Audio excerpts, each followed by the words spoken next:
Miss Jannatul Ferdous Ishita, আপনার কাছে দুইটি অপশন আছে। নাম্বার 1, আপনি এই মুহূর্তে নিচে গিয়ে এনগেজমেন্টটা ক্যান্সেল করুন। আর নাম্বার 2 এন্ড লাস্ট অপশন, আপনারা এই মুহূর্তে আমাদের বাসা ত্যাগ করে ঢাকায় চলে যাবেন। যেভাবে আগে ছিলেন আপনার পরিবার, সেইভাবেই থাকবেন, কখনো আমাদের সাথে যোগাযোগ করার চেষ্টা করবেন না। Are you clear? Ishita, nice jokes. প্রথমত, এনগেজমেন্টটা যদি ক্যান্সেল করার হয় আপনি করুন, আমি কেন? দ্বিতীয়ত, আমরা আপনাদের বাড়িতে ভাড়াটিয়া হিসেবে উঠেছি, নট আত্মীয়। মেহমান হয়ে আসিনি আপনাদের বাড়িতে। আপনি ভাবলেন কিভাবে আপনি যা বলবেন আমি তাই করব, বাচ্চা শিশুর মতো? Like seriously? Shut up. Ihan চোখ মুখ শক্ত করে ঈশিতাকে ধমক দেওয়ায় ঈশিতা কেঁপে উঠল। ইহান, আপনি এনগেজমেন্ট ক্যান্সেল করবেন, কারণ আমি কখনো আমার আম্মুর মুখের উপর কিছু বলি না। আমি না করলে আমার আম্মু কষ্ট পাবে, আমি চাচ্ছি না আমার আম্মু আমার জন্য কষ্ট পাক। ঈশিতা, আপনার আম্মু কষ্ট পাবে, আর আমার মোমড্যাড আমি না করলে উনারা কষ্ট পাবে না। না, আমার মা বা নাই, আমি আকাশ থেকে টুপ করে পড়েছি। আনসার মি, মিস্টার আবরার খান। ইহান? ইহান, ওকে, নো প্রবলেম। ঈশিতা, আপনি যেহেতু এনগেজমেন্টটা ভাঙ্গবেন না নিজে থেকে, তাহলে এরপর থেকে যা কিছু হবে সেসব কিছুর জন্য আপনি দায়ী থাকবেন। আর একটা কথা কান খুলে শুনে রাখুন মিস ঈশিতা, আমি কখনো আপনার মতো মেয়েকে আমার লাইফ পার্টনার হিসেবে মেনে নেব না। Mind it. ঈশিতা, আমার মতো মেয়ে বলতে আপনি কি বোঝাতে চাচ্ছেন? ইহান রেগে ছাদ থেকে নেমে যায় ঈশিতার কথার উত্তর না দিয়ে। ঈশিতা ইহানের যাওয়ার দিকে তাকিয়ে থাকে আর কিছুক্ষণ আগে ঘটা কাহিনী মনে করতে থাকে। ফ্ল্যাশব্যাক। আমি আর আমার ভাইয়া ইরফান শপিং করে বাসায় এসে মমকে ডাকতে থাকি। তখন আমার মমো, আসমা বেগম, রান্নারুম থেকে ছুটে আসে। সাথে অনেকটা মোমের মতো দেখতে এক ভদ্র মহিলা এসে আমাকে জড়িয়ে ধরে আর কাঁদতে শুরু করে। আমি তখন আজববনে গেলাম, কে চিনি না জড়িয়ে ধরছে আবার কাঁদছে। আমার আবার কান্না সহজে আসে না। একজন কাঁদছে সেই জন্য আমিও একটু দুঃখী দুঃখী মুখ করলাম। আমাদের ইস্যু এত বড় হয়েছে, আজ কত বছর পর দেখলাম তোদের। ঈশিতা তো ছোটবেলায় আমার কাছেই বেশি থাকত, তাই না আসমা? আমার মমো তখন মাথা ঝাঁকিয়ে হ্যাঁ বলল আর চোখের পানি মুছল। আমি মমোকে প্রশ্ন করার আগেই মমো বলল, ঈশিতা উনি তোর খালামনি, একমাত্র খালামনি তোর। তখন ভাইয়া এসে খালামনিকে সালাম দিল আর বলল, কেমন আছো খালামনি? খালামনি বলল, আমি ভালো আছি আলহামদুলিল্লাহ। তোরা তো সেই চলে গেলি, আর কখনো যোগাযোগ করলি না। এসব কিছু যেন আমার মাথার উপর দিয়ে যাচ্ছে। আমি বললাম, মমো আমাকে ক্লিয়ার করে একটু সবকিছু বলবে? তখন মমো বলল, আয়েশা আমার ছোট বোন। আমি আর আয়েশা আর আসলাম আমাদের বড় ভাই। আমরা সবাই আগে রাজশাহীতেই থাকতাম, তোর ড্যাডের চাকরির জন্য আমরা ঢাকায় চলে যাই। রাজশাহীতে আসিনি আর। কিন্তু মমো মামা তো আমাদের বাসায় আসতো, খালামনি কেন আসেনি? সে অনেক কাহিনী আছে ঈশিতা, পড়ে শুনিস। গরমের মধ্যে শপিং করে আসলি, যা ফ্রেশ হয়ে আয়।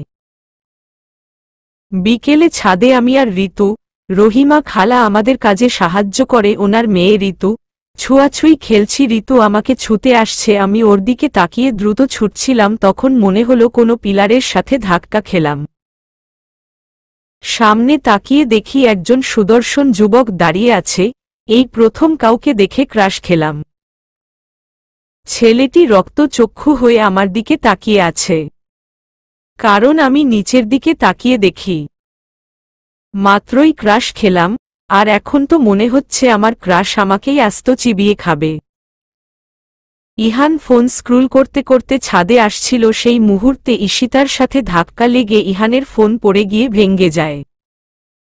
How dare you! আপনার সাহস কি করে হয় আমার এত দামি আইফোনটা ভেঙে ফেলার? আমি কয়েকদিন আগে এই ফোনটা কিনেছি, 1,00,000 টাকা ব্যাকমি। ঈশিতা, আশ্চর্য। আমি শুকনো ঢোক গিলে ভয় ভয় বলতে লাগলাম, আমি ইচ্ছে করে আপনার ফোন ভেঙেছি নাকি? এটা একটা অ্যাক্সিডেন্ট বুঝছেন। আর আপনিও তো আমাকে ধাক্কা দিয়েছেন। ইহান, আমি আপনাকে ধাক্কা দিয়েছি? হোয়াট? ঈশিতা, তো কি? একা একা আবার ধাক্কা লাগে নাকি? আপনি এখানে না থাকলে তো ধাক্কা লাগতো না, অ্যাক্সিডেন্টটাও হতো না। ইহান, ননস্টপ ফালতু বকবক বন্ধ করুন।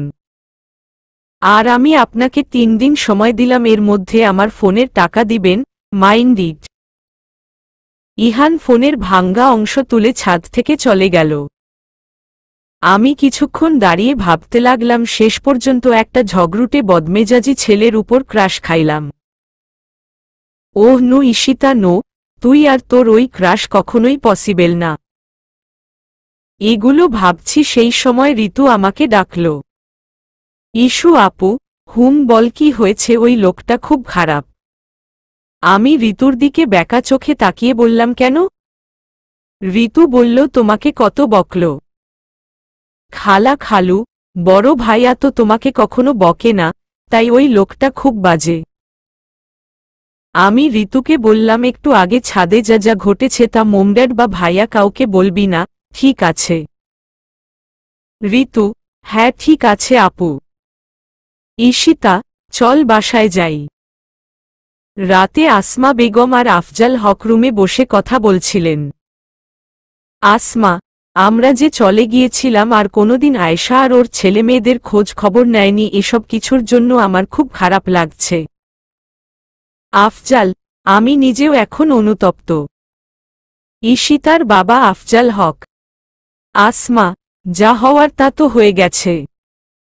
সময়কে তো আর ফিরিয়ে আনা যাবে না। আফজাল, হুম। আসমা, তোমার শরীরটা তো ভালো যাচ্ছে না। তোমার স্টকের জন্য চাকরিটা ছেড়ে আসলে। আর ইরফান ইঞ্জিনিয়ারিং কমপ্লিট করছে সবে, চাকরির জন্য ট্রাই করছে। ঈশিতা রাজশাহী মেডিকেলে চান্স পেল, সেই জন্য তো আমাদের রাজশাহীতে ফিরে আসা। আবার কাকতালীয়ভাবে যে বাসায় আমরা উঠলাম সেটা কিনা আমার বোনের বাড়ি। আফজাল, আমি জানতাম না আগে এটা আয়েশার বাড়ি। বাড়ি ভাড়া নেওয়ার সময় বাড়ির কেয়ারটেকারের সাথে ভাড়া বাকি সবকিছু ডিল করা হয়েছে।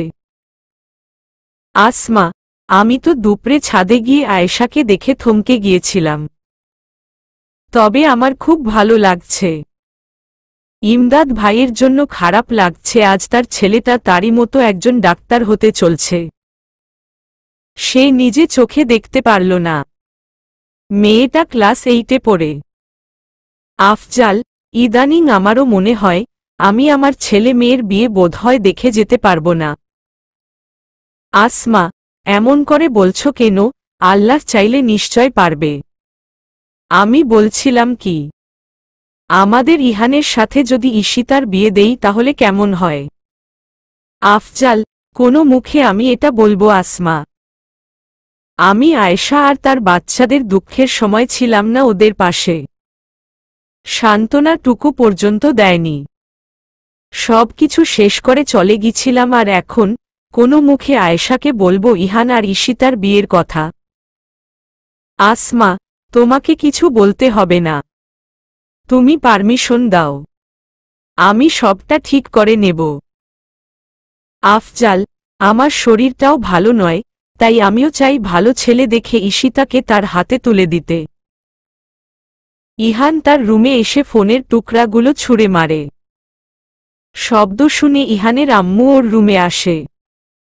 আয়েশা, কি হয়েছে বাবু? শব্দ হলো কিসের? সামনে তাকিয়ে ফোনের ভাঙ্গা অংশ দেখে ইহান ফোনটা ভাঙল কি করে? ইহান, একটা বাদর ভেঙ্গেছে ফোনটা। আয়েশা, বাদর? ইহান, আম্মু আমার ভালো লাগছে না, আমি একটু একা থাকব। আয়েশা, ইয়া তো তোর মামার বাসায় গেছে, 1 সপ্তাহ হল, তুই গিয়ে ওকে নিয়ে আসিস। ইহান, ঠিক আছে। সন্ধ্যায় আমি বেকনিতে বসে কফি খাচ্ছিলাম, সেই মুহূর্তে গেটের দিকে দেখলাম আমার ক্রাশ আর একটা মেয়ে তার বাইকে বসে আসছে। আমার মনটা না চাইতেও খারাপ হয়ে গেল। তখন আসমা বেগম ঈশিতাকে ডাকল। আসমা, ঈশিতা, ঈশিতা। ঈশিতা, হ্যাঁ মমো বলো। আসমা, কালকে তো তোর ফার্স্ট ডে মেডিকেলে। ইরফান তোকে নামিয়ে দিয়ে আসবে। তোর ড্যাডের কাজ আছে। আজ 2 দিন হলো এখানে এসেছি, কিছু কেনাকাটা করতে হবে, তাই গাড়ি নিয়ে যাবে। তুই ইরফান এর সাথে যাস। ঠিক আছে। ঈশিতা, ওকে মমো। ঈশিতা 5 ফুট 4 ইঞ্চি, ফর্সা গায়ের রং, চুলগুলো কোমর পর্যন্ত। দেখতে মাশাল্লাহ খুব সুন্দর। কালো 3 পিচ পরে হাতে সাদা এপ্রন নিয়ে ভাইয়ার বাইক থেকে নেমে ক্লাসের দিকে যাচ্ছিলাম দ্রুত হেঁটে। হঠাৎ সিঁড়ি দিয়ে উঠার সময় পা স্লিপ কেটে পড়ে যাচ্ছি, তখন আমি ভয়ে চোখ বন্ধ করে ফেলি।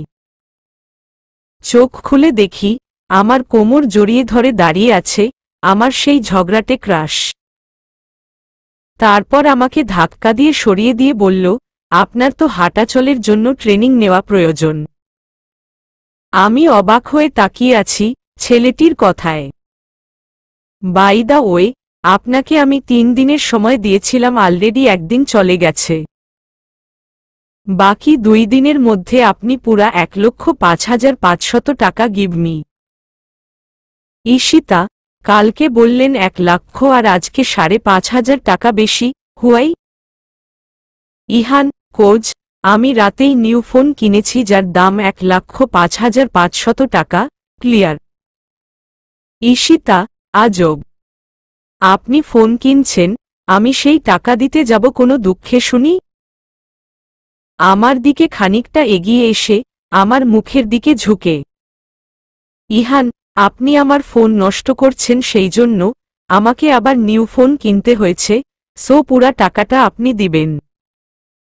এমন সময় পাশ থেকে একটি ছেলে বলে উঠল, আরে ইহান, বাদ দে এসব, মেয়েটিকে দেখে মনে হচ্ছে নিউ, ও বেচারি ভয় পাচ্ছে, তুমি নিউ? ঈশিতা, জি ভাইয়া। ছেলেটি, ওহ, আমি সাহেল আহমেদ। Last year. তোমার নাম? ঈশিতা, আমি জান্নাতুল ফেরদৌস ঈশিতা। ছেলেটি, নাইস নেম। ইহান, এই তুই এখানে গল্প শুরু করছিস? ডিসগাস্টিং। আমার দিকে রাগী লুকে তাকিয়ে, আর আপনি ভালোই ভালোই আমার টাকা ব্যাক করবেন। এটা বলে ছেলেটি চলে গেল। আমি ক্লাসরুমে এসে দ্বিতীয় বেঞ্চে দেখলাম একটা মেয়ে একা বসে আছে, ওর পাশে বসলাম। মেয়েটি আমার নাম জিজ্ঞেস করল।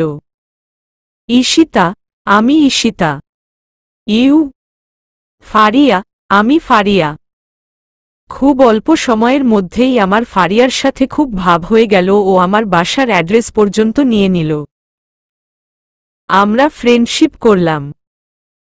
সাহেল, ইহান, তুই কি পাগল হয়েছিস নাকি? একটা পিচ্চি মেয়ের থেকে কেউ এইভাবে টাকা চায়? সেই সময় মেয়েটির ফেস তুই দেখেছিলি বেটা, একদম ভীতু বাচ্চাদের মতো ফেস করেছিল। ইহান, আমার এত সাধের ফোনটা ওর জন্য নষ্ট হলো আর তুই মজা নিচ্ছিস? সাহেল, আহিল, রাকিব, লিজা, নীরা, এরা 5 জন ইহানের বেস্ট ফ্রেন্ড। ইহান মেডিকেলের টপ বয় আর সব মেয়েদের ক্রাশ। কোনো মেয়ের কথা বলছিস সাহেল? কফিতে চুমুক দিতে দিতে লিজা বলল। সাহেল, নিউ একটা মেয়ে। হঠাৎ ইহানের ফোন বেজে উঠল। হ্যালো আম্মু, বলো, এখনই বাসায় আসতে হবে। ওকে, আসছি, বাই। লিজা, ইহান, কি হয়েছে? এভনি প্রবলেম? ইহান, না লিজা, তেমন কিছু না, কিছু কেনাকাটা করতে হবে, তাই আম্মু আর্জেন্ট বাসায় যেতে বলল।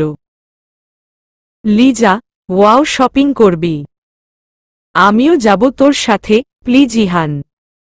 Ihan, oh Liza, stop. থামবি এবার তুই? তোকে দেখে মনে হচ্ছে আমি বিয়ের শপিং করতে যাচ্ছি আর তোকে সাথে নিচ্ছি না, তুই এমন করছিস।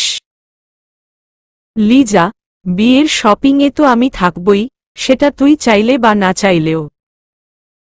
কারণ বিয়ের শপিংয়ের মূল কেন্দ্রবিন্দুই আমি থাকব। মনেমনে লিজা ভাবল। সাহেল, এই যে ভাবনা কুমারী, কি এত ভাবছিস? বাসায় যাবি না এখানে বসে বসে মশা তাড়াবি? তাও একটা ভালো কাজ হবে তোর দ্বারা, যে ডেঙ্গুর প্রকোপ হয়েছে, কিছু মশা তারা পাবলিককে ডেঙ্গুর হাত থেকে বাঁচাবইন। লিজা, থামবি তুই? আর ইহান কোথায়? সাহেল, দেখ ইহান এতক্ষণ বাসা পেয়ে গেল। লিজা, ও শিট। সবাই যার যার বাসার দিকে রওনা হল। এদিকে আমি ফারিয়ার থেকে বিদায় নিয়ে বাসায় আসলাম। বাসায় এসে দেখি মম রান্না নিয়ে ব্যস্ত। আমি রুমে গিয়ে বসতেই মম এসে, আসমা, ঈশিতা, তোকে না জানিয়ে আমি আর তোর ড্যাড মিলে একটা সিদ্ধান্ত নিয়ে ফেলেছি। তোর বিয়ে ঠিক করেছি। ঈশিতা, বিয়ে? হোয়াট? আসমা, বিয়ে এখনই নয়, তবে আজ সন্ধ্যায় তোর এনগেজমেন্টটা করে রাখতে চাচ্ছি। তোর খালামনির ছেলে, তোর খালামনিকে তোদের বিয়ের কথা বলাতে তোর খালামনি আজকেই বিয়ে দিতে চেয়েছিল। ওর কথা আমরা যদি আবার হুট করে চলে যাই ঢাকা সেই জন্য। কিন্তু ইহান নাকি বলছে এখন বিয়ে করবে না, ও চাকরি করার পর বিয়ে করবে। তবুও তোর খালামনি এনগেজমেন্ট করানো পর্যন্ত রাজি করিয়েছে ইহানকে। ঈশিতা, আর ইউ ক্রেজি মম? কি করে ভাবলে যাকে কখনো দেখিনি, চিনি না, জানি না তাকে বিয়ে করব আমি? ইম্পসিবল। কখনোই এটা পসিবল নয় মম। আমি ড্যাডের সাথে কথা বলবো এ নিয়ে। আসমা, ঈশিতা, তুই তো জানিস তোর ড্যাডের একবার স্ট্রোক হয়েছে। আবার যদি কোনো কারণে তোর বাবা আঘাত পায় তাহলে তাকে বাঁচানো সম্ভব হবে না। ঈশিতা, মম, তুমি আমাকে এইভাবে ইমোশনালি ব্ল্যাকমেইল করতে পারো না। আসমা, আমার যা বলার সবটা বললাম, এবার বাকিটা তোমার ইচ্ছা। ঈশিতা, তোমার বাবাও চায় ইহানের সাথে তোমার বিয়েটা দিতে। আমি নাম শুনে চমকে উঠলাম। ইহান? ওই ছেলেটার নামও তো ইহান। ধ্যাতো আমি না, এক নামে কি একজনই আছে নাকি? সব সময় উল্টা পাল্টা প্রশ্ন আসে আমার মনে। এসব বাদ দিয়ে ভাবি কি করে এনগেজমেন্ট আটকাব। সন্ধ্যায় খালামনি আর তার মেয়ে ইয়া মিষ্টি, ফলমূল সবকিছু কিনে নিয়ে হাজির। আমি বিরক্ত হয়ে বসে আছি। ড্যাডের কথা ভেবে রাজি হয়েছি এনগেজমেন্টে। কলিং বেলের শব্দ হওয়াতে মম আমাকে দরজা খুলতে বলল। আমি দরজা খুলে দেখি আমার সামনে আপনি। ইউ, দুজনেই একসাথে বলে উঠলাম। আপনি টাকার জন্য বাসা অবধি চলে এসেছেন। আপনার ফিক্সড করা 3 দিনের আরও 2 দিন এখনো বাকি আছে, আমি আপনার পুরো টাকা দিয়ে দেব, সো আপনি এখন এই মুহূর্তে এখান থেকে বিদায় হন। ইহান, সরি, আপনার কথা মানতে পারলাম না, ভাবলেশহীনভাবে বলল। ঈশিতা, আমার পরিবারের কেউ বিষয়টি জানার আগেই আপনি দয়া করে এখান থেকে যান প্লিজ, আর বাকি 2 দিনের মধ্যে আমি টাকাগুলো দিয়ে দেব। ইহান, আপনি কি আমাকে ভিতরে আসতে দিবেন? না, আপনার ননস্টপ বকবক চলতেই থাকবে। তখন মম এসে, আসমা, আরে ইহান বাবা, এসেছিস কখন থেকে? তোর জন্য ওয়েট করছি। আয় আয়, ভিতরে আয়। আয়েশা, ইহান, এত দেরি হলো যে বাবু? আর দেখি এনগেজমেন্টের রিংটা কেমন হয়েছে। সব কিছু আমার মাথার উপর দিয়ে যাচ্ছে, আমি হ্যাবলার মতো শুধু তাকিয়ে তাকিয়ে দেখছি। সব ক্যালকুলেশন করে বুঝলাম, এই ঝগড়াটে, বদমেজাজি, ঘাটতারা ইহানই আমার কাজিন আবরার খান ইহান। আমার এসব ভাবার মাঝেই ইহান ওর পকেট থেকে রিং বের করে খালামনির হাতে দিল। ইয়া এসে বলল, দেখি দেখি কেমন হয়েছে। ইয়া, ওয়াও, গ্রেট ভাইয়া। এই না হলে আমার ব্রো। রিংটা দেখতে অসাধারণ। আয়েশা, আচ্ছা এবার থামতো ইয়া। যা তুই ঈশিতাকে রেডি করে আনো। আর ইহান তুইও রেডি হয়ে আয়। ইহানদের বাড়ি 3 তলা বিশিষ্ট 2 ইউনিট করে। ইহানরা 3য় তলাতে আর ওদের সামনের ইউনিটে ঈশিতারা উঠেছে। আর নিচের বাকি সব ফ্ল্যাট ভাড়া দেওয়া। আম্মু আমি আসছি বলে ইহান বেরিয়ে গেল। ইয়া বসেছে মেকআপ বক্স নিয়ে, কিন্তু আমি মেকআপ করি না, ও আমাকে জোর করছে। ওর জোড়াজুড়িতে হালকা সাজতেন হলো, পিঙ্ক কালারের লেহেঙ্গা পরেছি। সব শপিং নাকি ইহান আর খালামনি গিয়ে পছন্দ করে কিনেছে। এত সব বাজার করতে গিয়ে খালামনি গরমের মধ্যে আর ঘুরতে পারছিল না, তাই রিং না কিনেই চলে আসছিল, আর ইহানকে একাই রিং কেনার দায়িত্ব দিয়েছিল। এই সব কিছু ইয়া আমাকে সাজালো আর বলল। হঠাৎ আমার ফোন বেজে উঠল। ফোনের স্ক্রিনে তাকিয়ে আমার মন খুশি হয়ে গেল আমার বেস্টু বনির নাম দেখে। বনি আর আমি নার্সারি থেকে এক স্কুলে পড়তাম, ইন্টারও দিয়েছি একসাথে এক কলেজ থেকে। এখানে আসতে বনিকে ছেড়ে আমার খুব কষ্ট হচ্ছিল। আসার দিন আমি বনিকে ধরে অনেক কান্না করেছি, বনিও কান্না করেছে। আসার পর ওর ফোন রিসিভ করলেই আমার কান্না পায় খুব। ফোন রিসিভ করে হ্যালো হ্যালো বলছি, কিছুই শোনা যাচ্ছে না, ধ্যাতো ভালো লাগে না। তখন ইয়া বলল, ভাবিপু এখানে নেট প্রবলেম, তুমি ছাদে গিয়ে কথা বলে আসো। গুড আইডিয়া ইয়া, আমি কথা বলে আসি, তুমি থাকো। ইয়া, আমি আসবো তোমার সাথে। না মানে বলছিলাম তোমরা তো এখানে নতুন, ভালো করে সবকিছু চেনো না, তাই আর কি। ঈশিতা, ডোন্ট ওয়ারি ইয়া, আমি একাই যেতে পারবো। তুমি এই জিনিসগুলো গুছাতে থাকো, আমি ততক্ষণে চলে আসব। ইয়া, ঠিক আছে। ঈশিতা, ছাদে গিয়ে বনির সাথে কথা বলার শেষের দিকে বলছি। জানটুস, I miss you every moment, love you so much baby. Boni আমি এখন রাখছি, বাই। ঠিক সেই মুহূর্তে সামনে ফিরে দেখি ইহান আমার দিকে তাকিয়ে আছে অগ্নি চক্ষু হয়ে। ঈশিতা, আপনি এখানে? ইহান চোখ মুখ শক্ত করে বলল, কেন ডিস্টার্ব করলাম নাকি? ঈশিতা, আসলে আমি তা বলছি না। ইহান, তবে আমি আপনাকে কিছু বলতে চাই মিস ঈশিতা। ফ্ল্যাশব্যাকের পর আমার ভাবনা ভাঙল ভাইয়ার ডাকে, এই ইস্যু বুড়ি তুই ছাদে কি করছিস? হ্যাঁ মমো, খালামনি তোর খোঁজ করছে। ইয়া আমাকে বলল তুই ছাদে একা একা রাতে ছাদে কেন এসেছিস? বনি ফোন করেছিল ভাইয়া ওর সাথে কথা বলার জন্য, রুমে নেট প্রবলেম হচ্ছিল তাই। ইরফান, ওহ আচ্ছা চল এবার তাড়াতাড়ি, সবাই ওয়েট করছে। আমি বাসায় গিয়ে দেখি ড্রয়িং রুমে সোফাতে ড্যাডের পাশের সোফায় ইহান বসে আছে আর ফোন স্ক্রুল করছে। মমো, খালামনি কিচেনে। আমাকে দেখে ইয়া ছুটে আসলো, আমাকে নিয়ে ইহানের পাশে বসালো।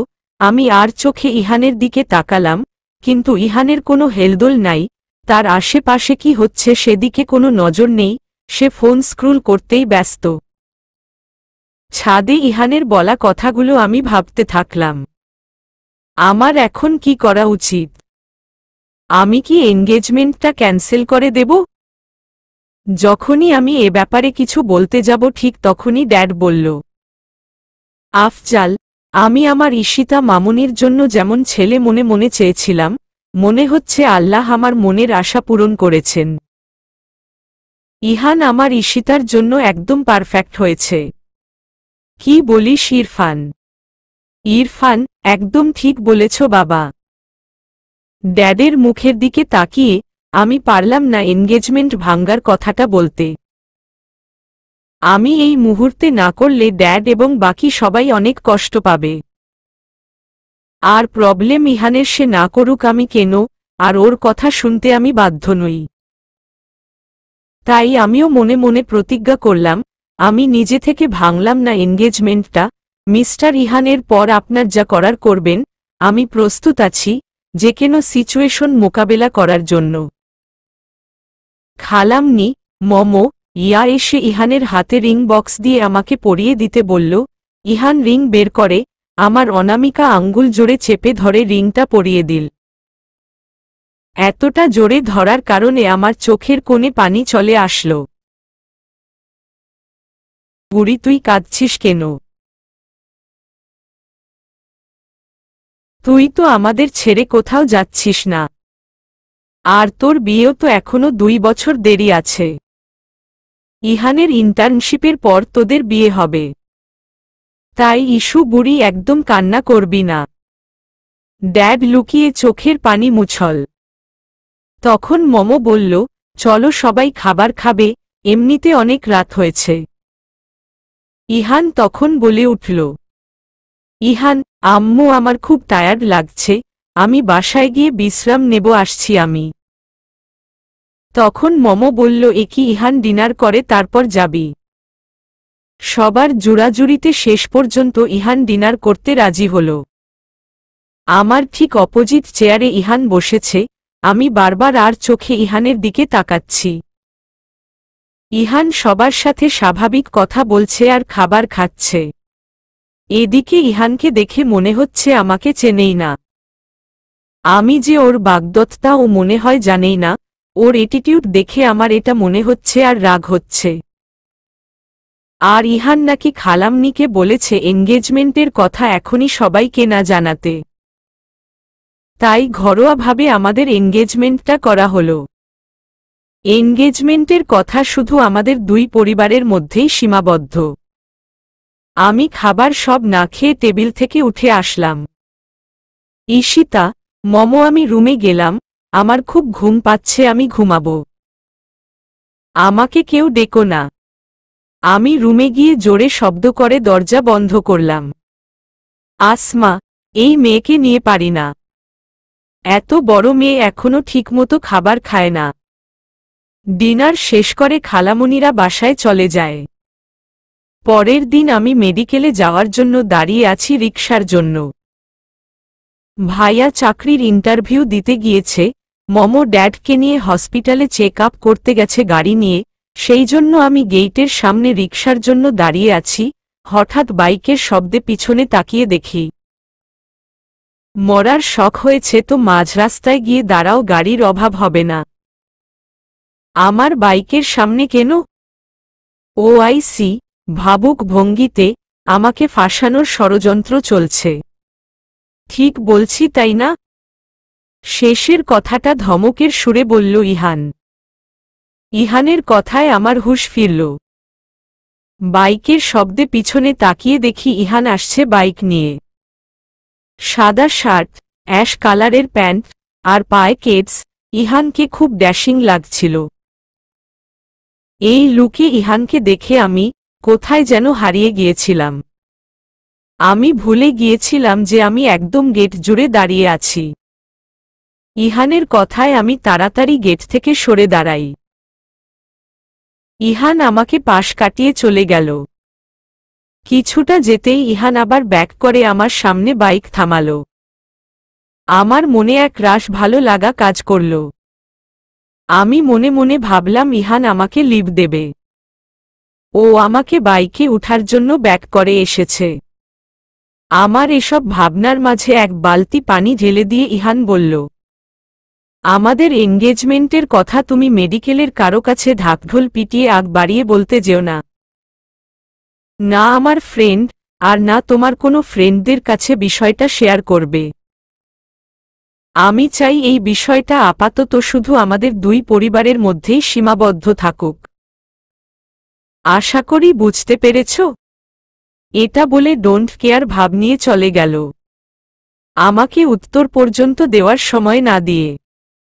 আমার মনে ক্ষোভ আর রাগের সৃষ্টি হল। আমি মনে মনে দৃঢ় প্রত্যয় করলাম ইহান যেমন আমাকে ইগনোর করে, আমিও ঠিক তেমনি ওকে ইগনোর করব। নিজের পর আমার খুব রাগ লাগছে। আমি যদি ওর দিকে তাকিয়ে না থাকতাম, তাইলে খাটাসটা আমাকে এতগুলা কথা শোনাতে পারত না। হঠাৎ একজন ডাক দিল, আপা মনি যাইবেন, দেখি একটা রিকশা। এখন রিকশার উপরও রাগ হচ্ছে। ঠিক সময় যদি রিকশাটা পেতাম তাইলে ওই খাটাসটার মুখ দেখতে হতো না, আর না আমাকে এইভাবে অপমানিত হতে হতো। রিকশা থেকে নেমে দেখি ফারিয়া দাঁড়িয়ে আছে গেটের সামনে। আমাকে দেখে ও এগিয়ে আসলো। আমি রিকশার ভাড়া মিটিয়ে ফারিয়ার সাথে ক্লাসরুমের দিকে যেতে থাকলাম। হঠাৎ মাঠের মধ্যে আমার চোখ আটকে গেল। না চাইতেও আমার দৃষ্টি বারবার সেদিকেই যেতে লাগল। আমি আর চোখে দেখলাম ইহান আর ওর ফ্রেন্ডরা মাঠের মধ্যে বসে আড্ডা দিচ্ছে। একটা মেয়ে ইহানের গা ঘেঁষে বসে আছে, ইহানের কাঁধে মাথা রাখছে। না চাইতেও আমার মনটা ভীষণ খারাপ হয়ে গেল।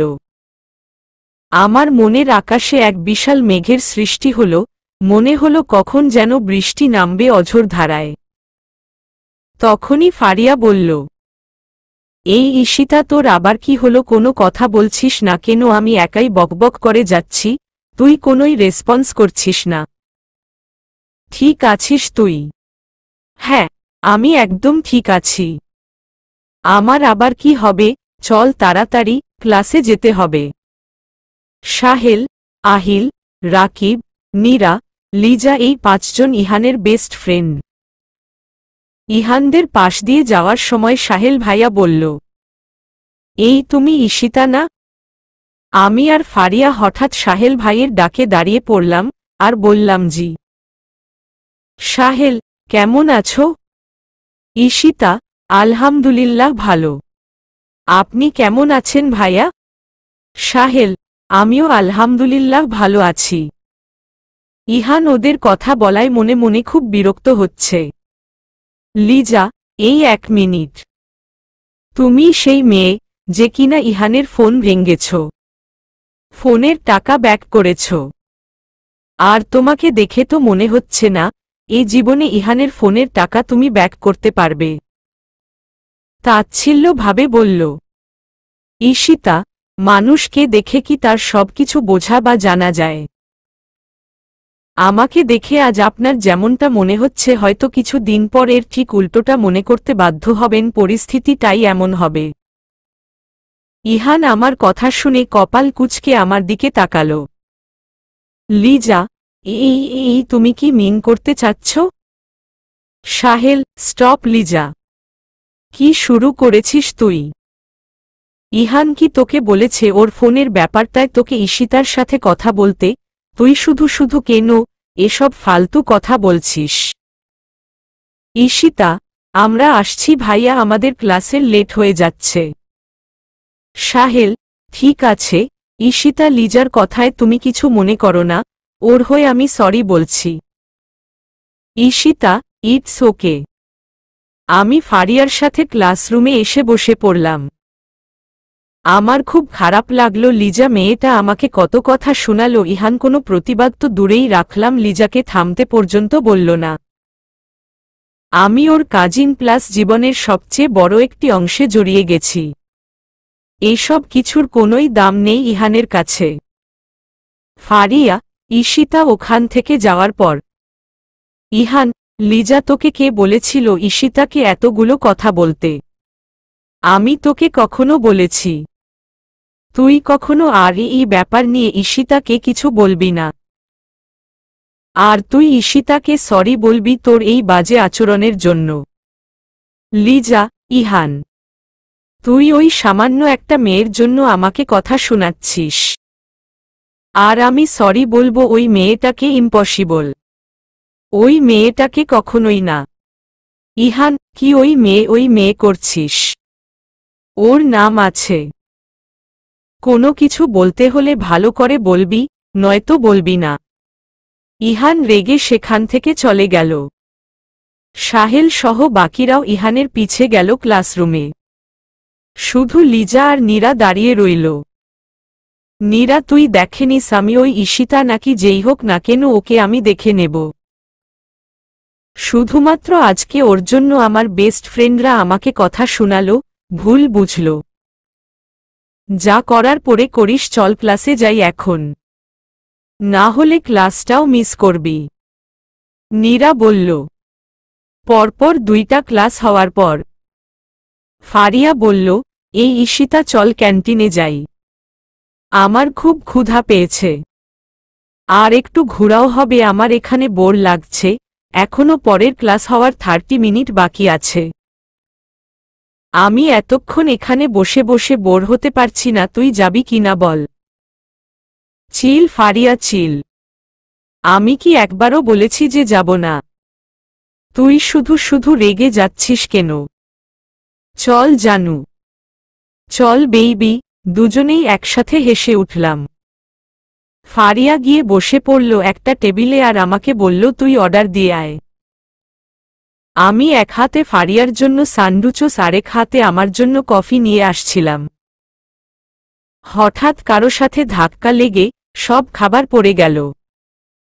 গরম কফি আর আমার পায়ের উপরে কিছুটা পড়েছে। আমি ব্যথায় আর্তনাদ করে উঠলাম। সামনে দেখি লিজা দাঁড়িয়ে আছে আর বলছে, Liza, oh sorry sorry Ishita, আমি একদম দেখতে পাইনি। তখন ফারিয়া এসে আমাকে ধরে বসিয়ে দিয়ে, ফারিয়া, ঈশিতা তুই ঠিক আছিস? পা দেখি। ওহ নো, অনেকখানি কফি পড়েছে। এই সব হয়েছে আপনার জন্য, আপনি ইচ্ছা করে এটা করেছেন। লিজাকে উদ্দেশ্য করে শেষের কথাটা বলল। সেই সময় ক্যান্টিনে সাহেল, ইহান আসলো। ফারিয়ার চেঁচানো শুনে সাহেল ভাইয়া বলল, সাহেল, এই ফারিয়া, ঈশিতা এভাবে বসে আছে, আর তুমি এইভাবে কি হয়েছে এভনি প্রবলেম? ফারিয়া বলতে যাবে তার আগেই আমি, কিছু না ভাইয়া, এই আমার হাত থেকে একটু গরম কফি পড়েছে পায়ে। আমার পায়ের দিকে তাকিয়ে দেখে সাহেল, ওহ নো, এত অনেকটা জায়গা জুড়ে লাল হয়েছে। হঠাৎ আমার পায়ে পানি পড়ছে, তাকিয়ে দেখি ইহান ওয়াটার বোতল থেকে পানি ঢালছে আমার পায়ে, আর বলছে, ইহান, আমি আগেও বলেছি, দেন আবার বলছি, তোমার সত্যি সত্যি ট্রেনিং এর প্রয়োজন ঠিকমতো হাঁটা শেখার জন্য। না হলে তুমি এরকম অ্যাক্সিডেন্ট করতেই থাকবে। সাহেল ভাইয়া ফার্স্ট এইড বক্স নিয়ে এসে যখন মলম লাগিয়ে দিতে যাবে ঠিক তখনই ইহান সাহেল ভাইয়ার থেকে মলমটা নিয়ে নিচে বসে আমার পায়ে মলম লাগিয়ে দিতে লাগল। তখন আমি চোখ বন্ধ করে ফেলি। আমার কেমন জানি অস্বস্তি লাগছিল, আর ইহান ভাবলেশহীনভাবে মলম লাগিয়ে যাচ্ছিল। সবাই এটা দেখে অনেক অবাক হয়েছে যে ইহান কিনা সবসময় মেয়েদের থেকে দূরে থাকে, সে কিনা নিজে হাতে একটা মেয়ের পায়ে মলম লাগিয়ে দিচ্ছে। লিজা তো রাগে গজগজ করছে। লিজা নীরার কাছে গিয়ে ফিসফিস করে বলছে, লিজা, ঢং দেখেছিস একটু না, কফি পড়েছে মনে হচ্ছে, কি জানি কি হয়েছে। এ সব কিছু করা ইহানের থেকে সিম্প্যাথি পাওয়ার জন্য। নীরা, আরে থামতো তুই। আমার তো মনে হচ্ছে তুই ইচ্ছা করেই ধাক্কাটা দিয়েছিস।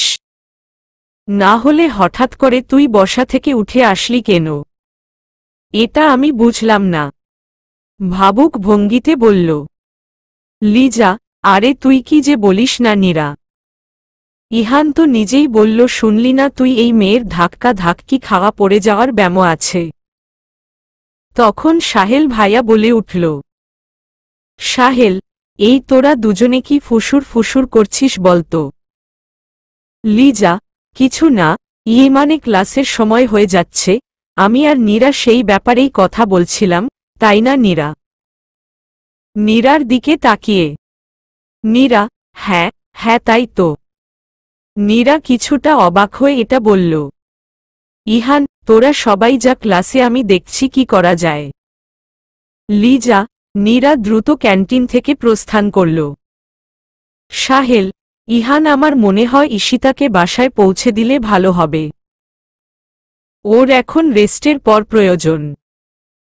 ইহান, ঠিক বলেছিস। ফারিয়া, ঈশিতা খুব কষ্ট হচ্ছে, চিন্তা করিস না, ঠিক হয়ে যাবে।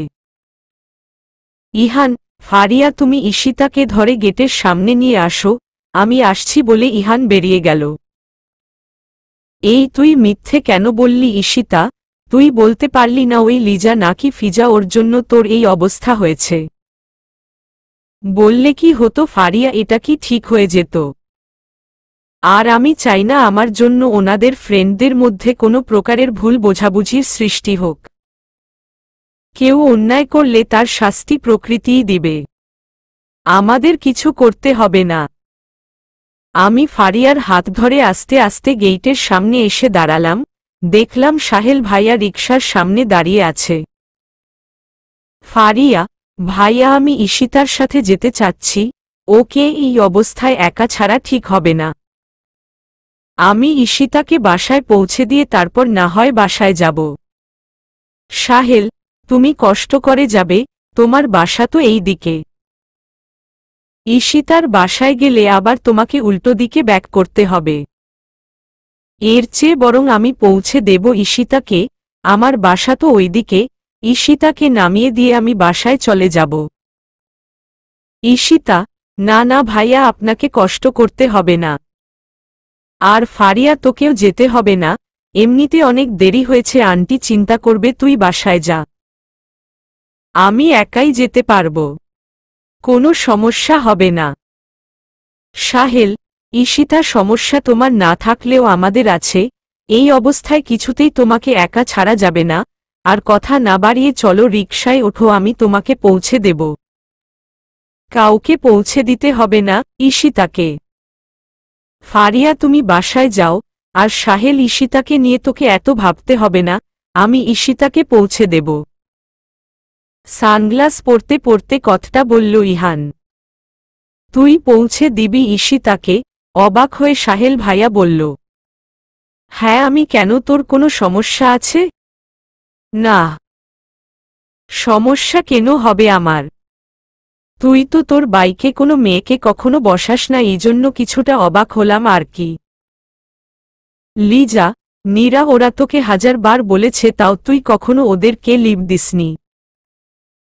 কি করেছি আর করিনি সেটা বড় কথা নয় সাহেল, এখানে একজন অসুস্থ, তাকে হেল্প করা আমার কর্তব্য। এখানে ঈশিতার জায়গায় অন্য কেউ থাকলেও আমি এটাই করতাম। অন্য কেউ থাকলেও কথাটা শুনে আমার খুব অভিমান হল।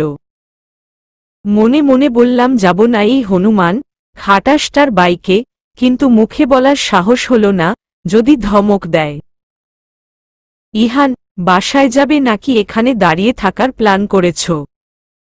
টাইম ওয়েস্ট না করে তাড়াতাড়ি বাইকে উঠো। আমি কিছু বলার আগেই ফারিয়া আমার হাত ধরে নিয়ে বাইকে বসতে বলল। ভাইয়া ছাড়া আমি কখনো কারো বাইকে উঠিনি, তাই আমার কেমন যেন অস্বস্তি ফিল হচ্ছে ইহানের বাইকে বসতে। ইহান ইশারা করে আমাকে বসতে বলল। ইহান, এই তোমাকে মনে হচ্ছে বাইকে বসার জন্য ইনভাইটেশন কার্ড দিতে হবে? ধমকের সুরে বলল ঈশিতা। আমি ইহানের থেকে অনেকটা দূরত্ব বজায় রেখে কিনারায় বসলাম। সাহেল, আরে ঈশিতা, ঠিকভাবে বসো, আর নিজের যত্ন নিও। ফারিয়া, ভাইয়া ঈশিতাকে একটু দেখে শুনে নিয়ে যাবেন প্লিজ। ইহান, ফারিয়া তোমার ফ্রেন্ডকে নিয়ে চিন্তা করতে হবে না, আমি আছি, বাই। বলে ইহান বাইক স্টার্ট দিয়ে আরে আরে আসতে বাইক চালান। আমার মনে হয় না আজ বাসায় পৌঁছেতে পারবো, ঠিক উপরে চলে যাব, হে আল্লাহ রক্ষা করো। হঠাৎ জোরে ব্রেক করাই আমি পড়ে যেতে নিলে ইহান আমাকে শক্ত করে ধরল। আমি ভয়ে চোখ বন্ধ করেছি। আমি চোখ পিটপিট করে তাকিয়ে দেখি ইহান উল্টো দিক থেকেই আমার বাহু আঁকড়ে ধরেছে। আমি জোরে জোরে শ্বাস নিতে থাকলাম।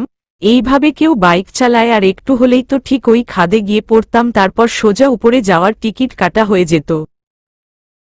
এই তুমি কি বলতে চাইছো আমি ঠিকঠাক বাইক চালাতে পারি না? রাগান্বিত স্বরে বলল। আমি একবারও কি এটা বলেছি আপনি বাইক চালাতে পারেন না? আমি শুধু বলেছি এত জোরে কেউ চালায়, এর জন্য তো যে কোনো সময় অ্যাক্সিডেন্ট হতে পারে। শোনো, এমনিতেই তোমার জন্য আমার অনেক সময় ওয়েস্ট হয়েছে, আর সময় নষ্ট করতে চাচ্ছি না, তাই আর কথা না বাড়িয়ে ফাস্ট বাইকে উঠে বসো। বেশি কথা বললে তোমাকে এখানে ফেলে আমি চলে যাব। ডেভিল হাসি দিয়ে শেষের কথাটা বলল। এই না না, একদম না, এই মাঝরাস্তায় আমি রিকশা কই পাব, আর খাটাসটা সত্যি সত্যিই ফেলে রেখে যেতে পারে, একে নিয়ে কোনো বিশ্বাস নেই। শেষের কথাটা মনে মনে বলে তাড়াতাড়ি বাইকে বসে পড়লাম। আর ভয় হাজার জোরতাকে দূরে ঠেলে দিয়ে ইহানের কাঁধে হাত রাখলাম। তখন ইহান পিছন ফিরে আমার দিকে তাকালো। দুজনের চোখাচোখি হতেই আমি চোখের দৃষ্টি নিচের দিকে নামিয়ে নিলাম। একরাশ লজ্জা, আড়ষ্টতা আমাকে ঘিরে ধরল। ইহান কোনো কথা না বলে ওর মতো করে বাইক চালিয়ে যেতে থাকল। আমার বাইকটাকে কি তুমি তোমার পার্সোনাল বেডরুম পেয়েছ নাকি?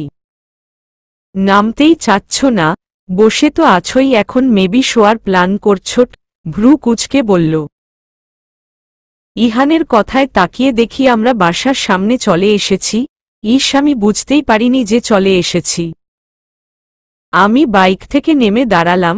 ইহান বাইক পার্ক করতে গেল। আমি সিঁড়ির সামনে গিয়ে দাঁড়িয়ে আছি, ভাবছি এখন কিভাবে সিঁড়ি বেয়ে বাসায় যাব। পায়ে তো ব্যথা, অনেকটা ফোসকা পড়েছে পায়ে। উপরে উঠতে গেলে পায়ে খুব লাগবে। হঠাৎ আমাকে পাশ কাটিয়ে ইহান সিঁড়ি দিয়ে যেতে লাগল। আমি ব্যাগ থেকে ফোন বের করে বাসায় ফোন করতে যাব, তখন দেখি ইহান নেমে আসছে আমার পাশে দাঁড়িয়ে। আমাকে অবাক করে কোনো কিছু না বলেই আমাকে কোলে তুলে নিল। কি করছেন? কি? তোমাকে ছাদে নিয়ে ফেলে দেব, কারণ আজ সারাদিন তোমার জন্য আমার মূল্যবান সময় নষ্ট হয়েছে। আমি ভয় চোখ বন্ধ করে ফেলি আর ইহানের গলাকে শক্ত করে জড়িয়ে ধরি। এই ভাইয়া প্লিজ না, এমন করবেন না প্লিজ। আমার কথা শুনে ইহান মনে হয় রেগেছে। আমি তোমার ভাইয়া লাগি? দাঁতে দাঁত চেপে বলল। আমি দোয়া পড়তে থাকলাম, এই বুঝি ধপাস করে ফেলে দেবে। আমার এসব চিন্তা ভাবনাকে ভুল প্রমাণিত করে ইহান আমাকে আমাদের দরজার সামনে নামিয়ে দিয়ে কলিং বেল চাপল। আমি লজ্জায় ইহানের দিকে তাকাতে পারছিলাম না। আমি ভাবতে পারছিলাম না এতক্ষণ ইহানের কোলে, তাও আবার ইহানকে জড়িয়ে। তখনই ঋতু এসে দরজা খুলে দিল। ঋতু, আরে আপু আসো, আমার একা একা ভালো লাগছিল না। তোমার জন্য কখন থেকে অপেক্ষা করছি। আমার এনগেজমেন্টের কথা ঋতু, রহিমা ওরাও জানে না। ওরা সেদিন ওদের গ্রামের বাড়িতে গিয়েছিল। আর ইহান যেহেতু কাউকে জানাতে নিষেধ করছে, সেই জন্য মমও বলেনি কাউকে।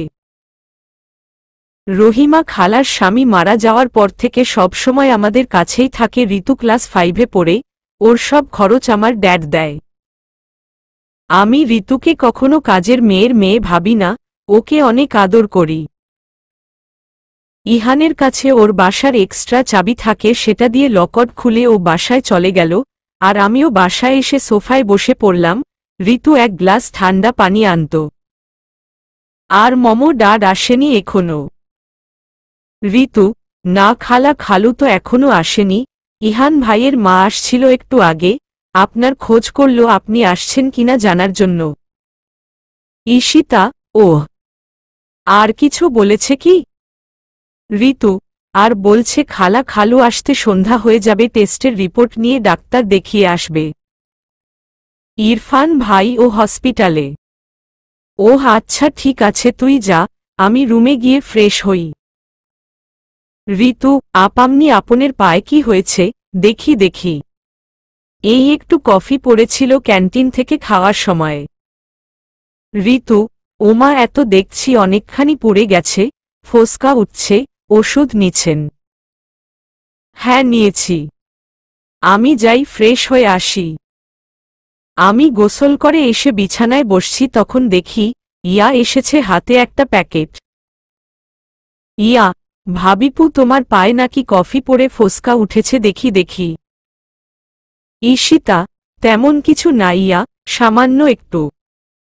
ইয়া, অনেকটা জায়গা জুড়েই তো হয়েছে দেখছি। ঋতু খাবার নিয়ে রুমে আসলো। ইয়া, ভাবিপু খাবার খেয়ে। ওষুধগুলো খেয়ে নিও, আমি আসছি। প্যাকেটটা আমার হাতে ধরিয়ে দিল। ইয়া, আমি এখন প্রাইভেটে যাব, বিকেলে আসব, ঠিকমতো ওষুধটা খেয়েও কিন্তু, টেক কেয়ার। ঈশিতা, ওকে।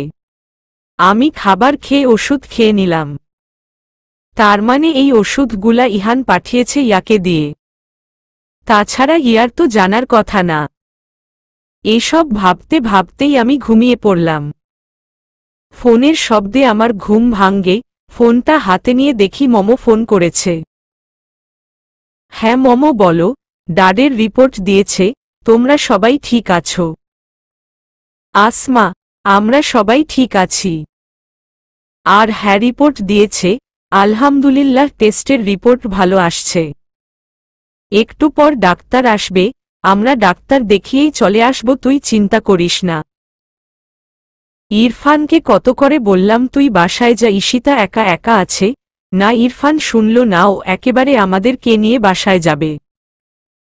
তুমি চিন্তা করো না, আমি একদম ঠিক আছি। তোমরা দেখে শুনে বাসায় এসো কেমন? বাই। ভাবিপু, ইয়ার ডাক শুনে পিছনে ফিরে দেখি স্কুল ব্যাগ কাঁধে ইয়া। ইয়া, কোচিং থেকে সোজা তোমার কাছে এসেছি, তুমি একা আছো তো তাই। ভালো করেছ, ব্যাগ রাখো, আমরা জমিয়ে আড্ডা দেব। ইয়া, তোমার পায়ের কি অবস্থা এখন? এখন অনেকটাই বেটার লাগছে, কোনো সমস্যা নেই। ইয়া, দেখতে হবে না ওষুধটা দিয়েছে কে? আমার ভাইয়া। শেষের কথাটা বলে ইয়া হেসে ফেলে। ঈশিতা, রেজিস্ট্রারকৃত ডাক্তার হয়নি তো তোমার ভাইয়া এখনো? বাই এনি চান্স যদি কোনো প্রবলেম হতো, তোমার ভাইয়ার করা প্রেসক্রিপশনের ওষুধ খেয়ে? ইয়া, প্রবলেম হওয়ার কোনো চান্সই নেই। তোমার ক্ষেত্রে তো আরও নেই। ঈশিতা, এই ইয়া তুমি ৩২ পার্টি দাঁত বের করে কি বলতে চাইছ শুনি? কোমরে 2 হাত দিয়ে চোখ মুখ কুচকে ইয়াকে প্রশ্নটা করলাম। ইয়া, শুনা শুনি পড়ে হবে, এখন চলো আমাদের বাসায় যাই। তুমি তো এখন অবধি আমাদের বাসায় যাওনি। অভিযোগের স্বরে শেষের কথাটা বলল। যাব, নিশ্চয়। ইয়া, যাব না তুমি এখন এই মুহূর্তে যাবে, তাও আমার সাথেই। এটা বলে ইয়া আমাকে কিছু বলার আগেই হাত ধরে নিয়ে যেতে থাকে। খালামনি কিচেনে কিছু একটা করছে, আমাকে দেখে এগিয়ে এসে। আয়েশা, আরে ইয়া দাঁড়িয়ে আছিস কেন, বসো। কি খাবি বল, আমি বানিয়ে আনছি। খালামনি তুমি এত ব্যস্ত হচ্ছ কেন? আমি কিছু খাবো না, তুমি বসো তো। আয়েশা, আচ্ছা তুই নিজে থেকে কিছু বলবি না, সে আমি বুঝতে পেরেছি। তুই তো ছোটবেলায় পায়েস খেতে খুব পছন্দ করতিস। আমি পায়েসটাই বানিয়ে আনি। ইহানেরও পায়েস খুব পছন্দ। এটা বলে খালামনি কিচেনে চলে গেল। ইহানের নাম নেওয়ায় হঠাৎ আমার ইহানের কথা মনে পড়ল। ইহানকে তো কোথাও দেখছি না। আমি আশেপাশে চোখ বুলাতে থাকলাম, তখন ইয়া এসে। ইয়া, তুমি নিশ্চয় ভাইয়াকে খুঁজছ, ঠিক বলেছি তাই না ভাবিপু? ইয়ার কথায় আমি লজ্জায় পড়ে যাই। না একদমই না, আমি তোমাদের বাসাটা দেখছিলাম আর কি। কিছুটা তুতলিয়ে কথাটা বললাম। ইয়া, ও তাই, ভাবুক ভঙ্গিতে। আচ্ছা বাদ দিই এসব, তুমি তোমার ঢাকার সব গল্প করো। ওখানে কে কে তোমার ফ্রেন্ড ছিল? A to Z আমাকে বলো। আমি একে একে সবার কথা বললাম ইয়ার কাছে। ও খুব উৎসাহ নিয়ে সবার গল্প শুনল। তবে জানো ইয়া, আমি সবথেকে বেশি মিস করি বনিকে। সব সময় আমার ওর কথা মনে হয়। জীবনে যাই হোক না কেন, আমি বনিকে কখনো ভুলতে পারবো না। আমি শেষের কথাটা বলছি যখন ঠিক তখনই জোরে শব্দ করে দরজা লাগানোর শব্দে আমি এবং ইয়া চমকে উঠি। তাকিয়ে দেখি ইহান। ইয়া, আরে ভাইয়া কি হয়েছে? আমি তো ভাবলাম আর্থকোয়েক হলো নাকি। এত জোরে কেউ দরজা লাগায়। ইহান ইয়ার কথার কোনো উত্তর না দিয়ে সোজা গটগট করে ওর রুমে চলে গেল। ব্যাটা বদমেজাজি, ঘ্যারততারা এটিটিউটের একটা বস্তা। বিড়বিড় করে আমি বললাম। ইয়া, কিছু বললে ভাবিপু? কই কিছু না তো। ইয়া, ওকে। তোমাকে একটা মজার গল্প শোনাই। দোতলায় নিশি নামের একটা মেয়ে আছে, কলেজে উঠেছে এবার ইন্টার। ও তো ভাইয়াকে দেখে একদম ফিদা। ভাইয়া বিকেলে ছাদে গিয়ে বসে থাকত, এটা দেখে ওই নিশিও বিকেলে ছাদে যেত। পরপর 3 দিন এরকম হওয়ায় ভাইয়া আর বিকেলে ছাদে যাওয়া বন্ধ করে দেয়। আর ও যখন তখন এটা ওটার বাহানা দিয়ে বাসায় আসতে চায়, আমি ওকে এলাও করি না। ওই ঢঙ্গিকে দেখে আমার খুব বিরক্ত লাগে। ইয়ার কথা শুনে আমার খুব হাসি পেল। কলিং বেলের শব্দ হওয়ায় ইয়া গিয়ে দরজা খুলে দিল। ইয়া, তুমি? হ্যাঁ, আমি কেন খুশি হওনি বুঝি? দুঃখী দুঃখী ফেস করে কথাটা বলল নিশি। ইয়া, আরে না আপু। নিশি, আন্টি কই ইয়া? আর ইহান? ইয়া চোখ বড় করে তাকাতে, না মানে ইহান ভাইয়ার কথা বলছিলাম দেখছি না। ইয়া, সবাই বাসাই আছে। নিশি, আমি 1 সপ্তাহ পর আজকে নানু বাসা থেকে বাসায় আসলাম, তোমাদের সবাইকে খুব মিস করছিলাম। ইয়া, ওহ, ঠোঁট উল্টিয়ে ইয়া বলল। নিশি, এটাকে ইয়া আগে তো কখনো দেখিনি, আমাকে দেখে। ইয়া, ও ঈশিতা আমার তখনই আমি ইয়াকে থামিয়ে আমি এই বাসার ভাড়াটিয়া প্লাস ইয়ার কাজিন। নিশি, ওহ। আমার দিকে ব্যাকা চোখে তাকিয়ে খালামনি এসে পায়েস দিল। আয়েশা, ওহ নিশি এসেছ, বসো ওদের সাথে নাস্তা করো। নিশি, আন্টি তোমার হাতের পায়েস অনেক ইয়াম্মি হয়, তুমি বলছো আর আমি না করতে পারি কখনো, লাজুকভাবে শেষের কথাটা বলল। ইয়া, দেখেছ ঢং। ফিসফিস করে আমাকে বলল। আয়েশা, ইয়া তোর খাওয়া শেষ হলে ইহানকে পায়েস দিয়ে আসিস ওর রুমে, আমি ছাদে গেলাম কাপড় আনতে। ইয়া, ঠিক আছে আম্মু। সবার আগে নিশি খাওয়া শেষ করে। নিশি, ইয়া আমার খাবার ফিনিশ হয়েছে, তাই বলছিলাম কি ইহানের পায়েসটা আমি দিয়ে আসি। না মানে তোমার তো এখনো ফিনিশ হয়নি। ইয়া, নিশি আপু শুনেছ? নিশি, কি শুনব? ইয়া, আমি স্পষ্ট শুনতে পেলাম তোমার আম্মু তোমাকে ঢাকছে, আর তুমি শুনতে পাওনি। তোমার কানে প্রবলেম হয়নি তো? তুমি শুনেছ, আমার দিকে ইশারা করে শেষের কথাটা বলল। ইয়া আমাকে ইশারা করল হ্যাঁ বলার জন্য। ঈশিতা, হ্যাঁ আমিও তো শুনতে পেলাম। ধ্যাত ভালো লাগে না, আম্মুটাও না সব সময় ভালো সময়টা নষ্ট করে দেয়। এটা বলতে বলতে চলে গেল নিশি। আমি আর ইয়া হাসতে হাসতে লুটোপুটি খাচ্ছি। ইয়া, তুমি গিয়ে ভাইয়াকে পায়েসটা দিয়ে আসো। আমি যাব? ইয়া, হ্যাঁ, তুমি নয়তো এখানে আর কে আছে যে আমি তাকে বলেছি? ঈশিতা, আমার দ্বারা এটা সম্ভব না। ইয়া, আমি এগুলো পরিষ্কার করে রাখছি, তুমি ততক্ষণে গিয়ে খাবারটা দিয়ে এসো। No more word. আমি হাজারো জোরতা নিয়ে ভয়ে ভয়ে ঠোক গিলে আসতে পারি। আসাটা কি খুব জরুরি? ল্যাপটপের দিকে তাকিয়ে ইহান বলে। গুগলে হিউম্যান লিভারের লোকেশন সার্চ করছিল। আমার জন্য না হলেও আমি মনে করি আপনার নিজের জন্য জরুরি হবে আমার আশাটা। হোয়াট? আমার জন্য জরুরি মানে? ল্যাপটপ থেকে চোখ তুলে আমার দিকে তাকিয়ে বলে। আমার নিজের কথা বলি নাই, পায়েসের দিকে ইশারা করে, পায়েসটা দেওয়ার জন্য এসেছি। তবে আপনি যদি বলেন এটারও প্রয়োজন নেই তবে আমি আসছি। এটা বলে চলে যেতে নিলে। দাঁড়াও, প্রথমত তুমি রুমের মধ্যে অলরেডি প্রবেশ করে ফেলেছ, তারপর বলছো আসতে পারি, দ্বিতীয়ত তুমি কেন পায়েস নিয়ে আসছো? আম্মু কিংবা ইয়াকই? আমি নিজের দিকে তাকিয়ে দেখি মাত্র দরজা থেকে বড়জোর 2 পা ভিতরে আছি। খাটাসটার কথা শুনে মনে হচ্ছে আমি বোধহয় ওর বেডে উঠে গেছি। হু, কি হলো? আনসার না দিয়ে কি এত তখন থেকে আকাশ কুসুম ভেবে যাচ্ছ? ভাবাভাবির কিছু আছে কি? প্রশ্নটা ইহানকে ছুড়ে দেই। ইয়া আমাকে পাঠিয়েছে, আমি নিজে থেকে নই। হু, ওকে যাও টেবিলের উপর রাখো। টেবিলের দিকে ইশারা করে। Then you may go now, fast. আমি রাগে রাগে গিয়ে শব্দ করে টেবিলের উপর পায়েসের বাটিটা রাখলাম। হনুমান তার ভাব দেখে গা জ্বলে। আমি মনে হয় ওর রুমে থাকতে এসেছি। You may go now fast মনে মনে ভেঙচি কেটে বললাম। তুমি কি এবার আমার টেবিলটা ভাঙ্গার প্ল্যান করছো নাকি?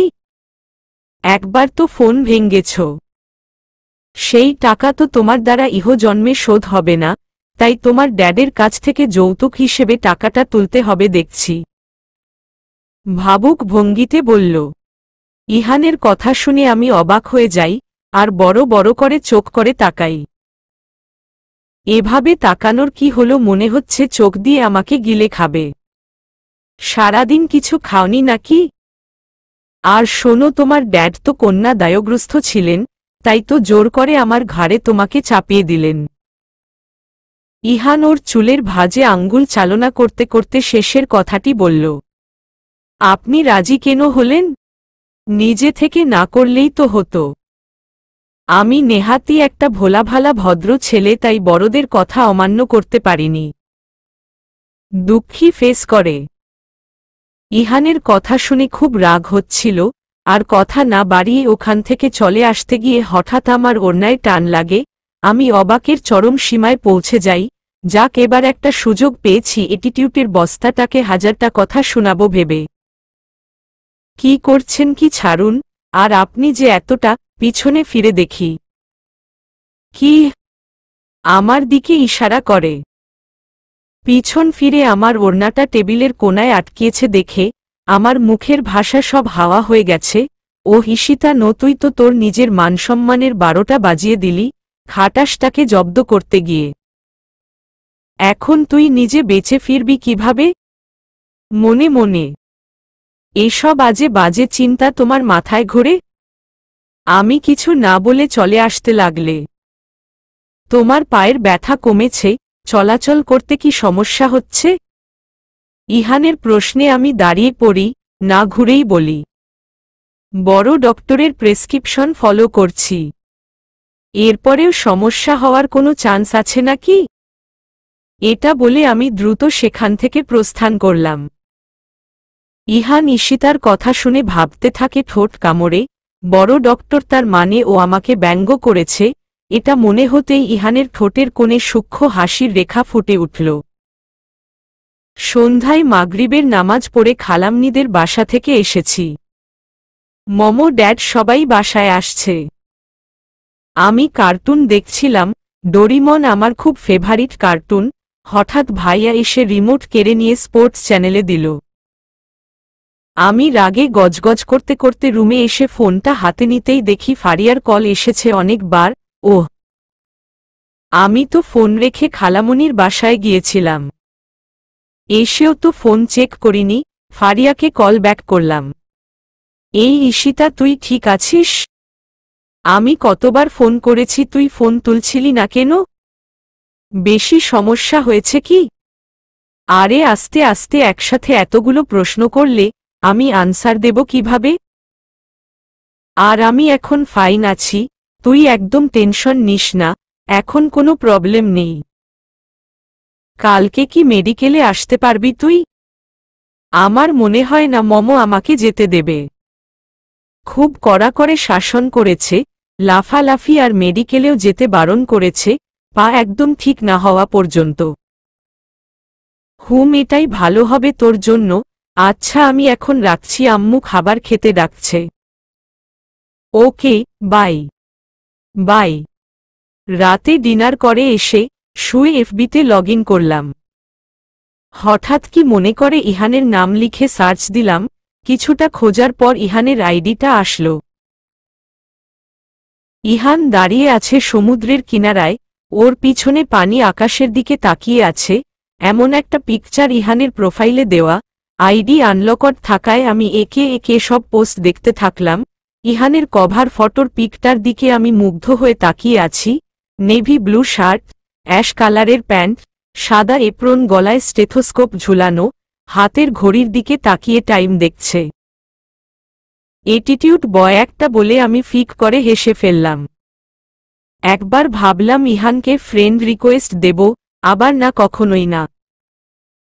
এসব ভাবতে ভাবতে ঘুমিয়ে পড়েছি। সকালে উঠে ফজরের নামাজ পড়ে আমি আবার ঘুমাই। এরপর মম আমাকে ডেকে তোলে। এলাম বাজে, কিন্তু বেশিরভাগ সময় আমি কেটে দিয়ে আবার ঘুমিয়ে পড়ি। সকালে খাবার খাওয়ার সময় ড্যাড বলছে, আমার রিপোর্ট যেহেতু ভালো আসছে, তাই আমি আর বসে থাকতে যাচ্ছি না। আমাদের অফিসের যে শাখাটা রাজশাহীতে আছে, আমি যদি আমাদের এমডি স্যারকে বলি তবে উনি আমাকে আবার এলাও করবে। অনেক দিন ধরেই ওনার সাথে কাজ করছিলাম, তো আমি বললে উনি না করতে পারবেন না। ড্যাড, এসব কিছু বলার প্রয়োজন নেই, তুমি এখন থেকে রেস্টে থাকবে, চাকরি করার দরকার নেই। আমি কিছু একটা ব্যবস্থা করব। ইরফান বলল খাবার খেতে খেতে। হ্যাঁ ড্যাড, ভাইয়া একদম ঠিক বলেছে। তোর ড্যাড কারো কথা কখনো শোনে না, আগে শুনেছে যে এই কথাটা রাখবে। আসমা, আগে আমি একটা ভুল করেছি বলে এখনো তুমি সেই খোটা দিয়ে যাবে।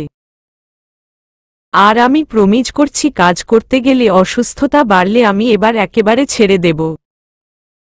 খাবার শেষ করে রুমে এসে বসে আছি। রুমে বসে থাকতে বোর লাগছে, মেডিকেলে গেলে ফারিয়ার সাথে অনেক মজা হয়।